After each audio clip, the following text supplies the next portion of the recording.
वो तो दोसर केहू के फुलवारी में बारी जाके खिल के तैयारी में होता दोसर केहू के फुलवारी में बारी जाके खिल के तैयारी में भारत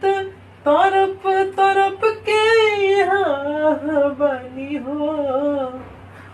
भारत तरफ तरफ के यहाँ बनी हो एह दुनिया में प्यार के जैसन हम ही त कैले गुनाह बनी हो एह दुनिया में प्यार के जैसन हम ही त कैले गुनाह बनी हो